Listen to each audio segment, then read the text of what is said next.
Alright, check one, two, e aí JP, satisfação? Então é nóis, menor, você é bom se tu chegou até aqui, mas arrumou calor porque pegou o Orochi MC logo de cara. Meu mano, se liga, eu vou dizendo, era pra ser de cara, mas vou ter que acabar com você. Aqui tá escrito em japonês, vou te falar, se é pra falar em japonês, arigatou, sayonara. O bagulho é doido, meu mano, sem neurose. Na rima eu sou transante, na rima bem fimose. Pelada, uma privada bolada, se liga no topo que eu vou te falar. Se você quiser, eu também rimo em japonês. Haruno, quando eu sayonara.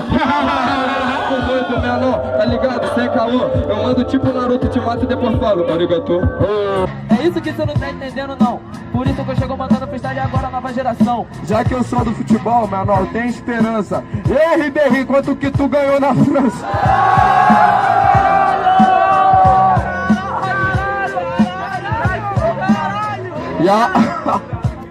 É mesmo.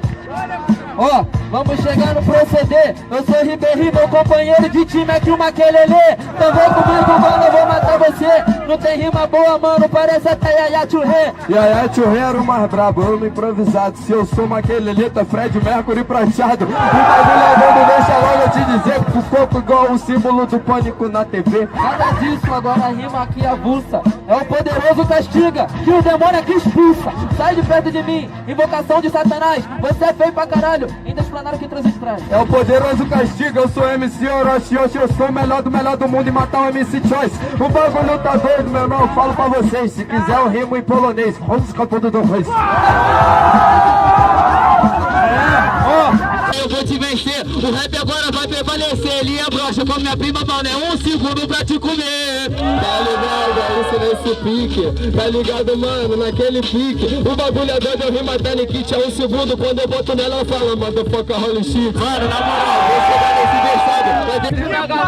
Aí, na moral, eu peguei a visão. Já que tu fala que é transante, pode tomar, que até a sua mina tá virando sapatão. Tá ligado, meu mano? Se liga, quem saber dessa história? Eu não tô ligado, porque como tá no dia de glória. Se ela virar sapatão, então tu deixa eu te falar. Vou rimar em francês, chamar Deus e fazer o mena já pro ar. Esse é o projeto.